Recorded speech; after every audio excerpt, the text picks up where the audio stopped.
آپ صلی اللہ علیہ وسلم نے فرمایا جو فرض نماز کے بعد آیت الکرسی پڑھے گا، فرض نماز کے بعد آیت الکرسی پڑھے گا، اس کے اور جنت کے درمیان اس کی موت کا فاصلہ ہے، مرتے ہی سیدھا جنت میں جائے گا۔ آپ نے فرمایا جو آدمی وضو کرے اور اس کے بعد آسمان کی طرف نگاہ اٹھائے اور پڑھے اشہد ان لا الہ الا اللہ وحدہ لا شریک لہ واشہد ان محمدا عبدہ ورسولہ، تو جنت کے 8 دروازے اس کے لیے کھول دیے جائیں گے، جس سے چاہے داخل ہو جائے۔ آپ صلی اللہ علیہ وسلم نے فرمایا جو 100 مرتبہ پڑھے لا الہ الا اللہ لا الہ الا اللہ 100 مرتبہ، جب قیامت کے دن اٹھے گا نا تو اس کا چہرہ 14ویں رات کے چاند کی طرح چمک رہا۔ مستورات گھر میں روٹی پکا رہی، آٹا گوندھ رہی اور کیا پڑھ رہی؟ لا الہ الا اللہ لا الہ الا اللہ۔ آپ صلی اللہ علیہ وسلم نے فرمایا کیسی خوبصورت حدیث ہے، کلمتانی خفیفتانی علی اللسان ثقیلتان فی المیزان حبیبتان الی الرحمن سبحان اللہ وبحمدہ سبحان اللہ العظیم۔ 2 کلمے ہیں، زبان پر بہت ہلکے ہیں، قیامت کے دن ترازو میں بڑے وزنی ہیں اور اللہ کو بڑے محبوب ہیں۔ وہ کیا ہے؟ سبحان اللہ وبحمدہ سبحان اللہ العظیم۔ ہمارا مزدور مزدوری کر رہا اور کیا پڑھ رہا؟ سبحان اللہ وبحمدہ سبحان اللہ العظیم۔ گاڑی چلا رہا ہے اور کیا پڑھتا جا رہا ہے؟ سبحان اللہ وبحمدہ سبحان اللہ العظیم۔ بچے اسکول جا رہے ہیں، مدرسے جا رہے ہیں، کیا پڑھتے ہوئے جا رہے ہیں؟ سبحان اللہ وبحمدہ سبحان اللہ العظیم۔ آپ صلی اللہ علیہ وسلم فجر کی نماز کے لیے تشریف لے جا رہے ہیں، فجر، اور حضرت جویریہ رضی اللہ عنہا آپ کی بیوی مصلی پر بیٹھی ذکر کر رہی ہیں۔ اس کا مطلب کیا ہوا کہ جب آپ فجر پڑھنے جاؤ تو بیوی کہاں پر ہو؟ کہ مصلی پر ہو۔ اللہ کے نبی فجر پڑھ کر نہیں آئے، اشراق کے بعد نہیں آئے، حدیث کے الفاظ ہیں بعد ان اضحی، چاشت کے بعد، چاشت کے بعد جب سورج میں تیزی آ گئی، کم از کم 2.5-3 گھنٹے کے بعد، 2.5-3 گھنٹے کے بعد اللہ کے نبی واپس آئے نا، حضرت جویریہ اسی طرح مصلی پر بیٹھی ذکر کر رہی تھی۔ واہ واہ، اتنا لمبا ذکر یہ کب ہو سکتا ہے؟ جب اللہ سے تعلق ہو، اللہ سے محبت ہو، اللہ سے محبت ہو، اللہ کی عظمت ہو، پھر اللہ کا نام لینے میں مزہ آئے گا، پھر حلاوت ہوگی، لذت ہوگی، پھر وقت کا احساس نہیں ہوگا۔ اللہ کے نبی نے پوچھا، دریافت فرمایا جویریہ میں جب سے گیا ہوں اس وقت سے اب تک تم ذکر کر رہی ہو؟ جواب دیا جی ہاں حضور، میں اس وقت سے اب تک ذکر کر رہی ہوں۔ اتنا لمبا ذکر۔ اچھا، اب اللہ کے نبی کو پتا تھا ہم جیسوں نے بھی آنا ہے، ہم نے اتنا لمبا ذکر کوئی نہیں کرنا، تو اللہ کے نبی نے کام آسان کر دیا۔ میں جویریہ، میں نے تمہارے بعد 4 کلمات 3 مرتبہ کہے، اس کا اجر تمہارے صبح سے اب تک کے ذکر سے زیادہ ہے۔ کیا؟ سبحان اللہ وبحمدہ عدد خلقہ ورضا نفسہ وزینۃ عرشہ ومداد کلماتہ۔ سبحان اللہ وبحمدہ عدد خلقہ ورضا نفسہ وزینۃ عرشہ ومداد کلماتہ۔ سبحان اللہ وبحمدہ عدد خلقہ ورضا نفسہ وزینۃ عرشہ ومداد کلماتہ۔ اس کا اجر تمہارے صبح سے اب تک کے ذکر سے زیادہ ہے۔ آپ نے فرمایا جو کثرت سے درود شریف پڑھے گا، یہ نہیں کہ 10 دفعہ 100 دفعہ، فرمایا جو کثرت سے درود شریف پڑھے گا جنت میں اسے میرا پڑوس ملے گا۔ کون کون حضور کا پڑوس چاہتا ہے؟ لوگ دونوں ہاتھ کھڑے کرتے ہیں، اچھی بات ہے، جذبہ ہونا چاہیے، محبت کا تقاضا یہ ہے، لیکن بھائی اللہ کے نبی نے فرمایا کثرت سے کیا پڑھو، اور علماء نے لکھا ہے جو 300 دفعہ روزانہ پڑھے گا نا یہ کثرت میں آ جائے گا۔ یہ کس میں آ جائے گا؟ اب چھوٹا سا درود شریف بتاؤں آپ کو، چھوٹا سا، صلی اللہ علی النبی الامی، صلی اللہ علی النبی الامی، صلی اللہ علی النبی الامی۔ جیسے گلاب جامن کھاتے بھی مزہ آتا ہے نا، اور گلاب جامن کا نام سن کے منہ میں کیا آتا ہے؟ پانی آتا ہے. تو درود شریف پڑھتے ہوئے کیا ہے؟ مزہ. آپ صلی اللہ علیہ وسلم نے فرمایا جو ایک مرتبہ درود شریف پڑھے گا اللہ کی 10 رحمتیں اس پر نازل ہوں گی، 10 گنا اس کے بعد 10 نیکیاں لکھی جائیں گی، 10 درجے بلند ہو جائیں گے. واہ واہ. ایک عجیب قصہ ہے.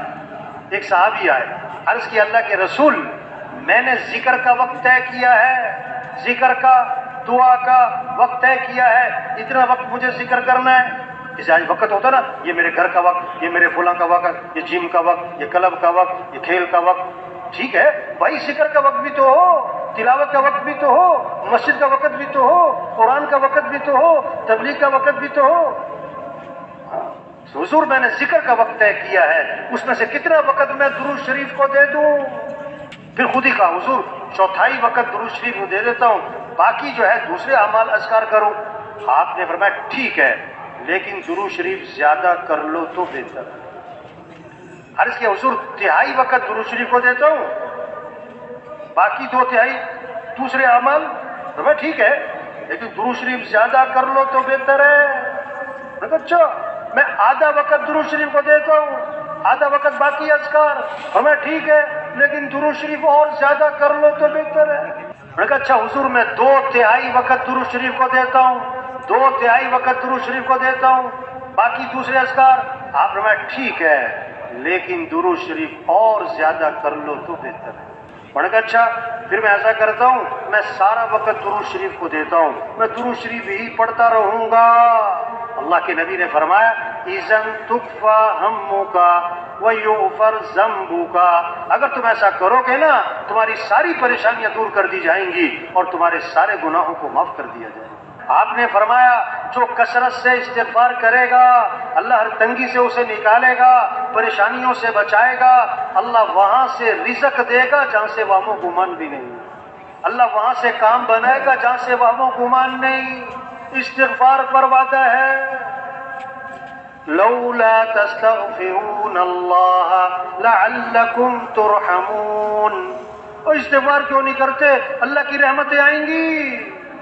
وما كان الله ليعذبهم وأنت فيهم وما كان الله معذبهم وهم يستغفرون.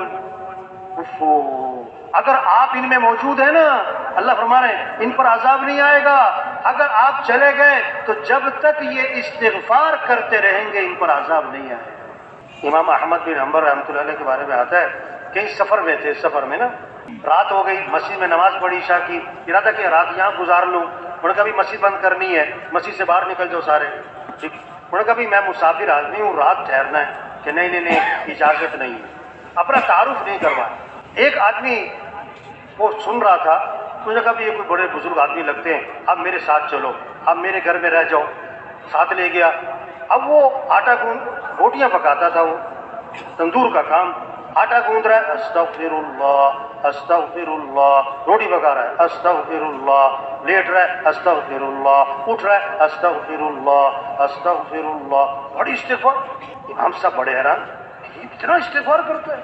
اس کو پوچھا بھائی تم بڑا استغفار کرتے ہو، کیا فائدہ ہے اس کا؟ انہوں نے کہا جی میرے بڑے مسائل تھے، جب سے میں نے استغفار کی کثرت کی ہے اللہ نے میرے مسئلے حل کر دیے، اور میں جو اللہ سے مانگتا ہوں اللہ میری دعا قبول کر لیتا.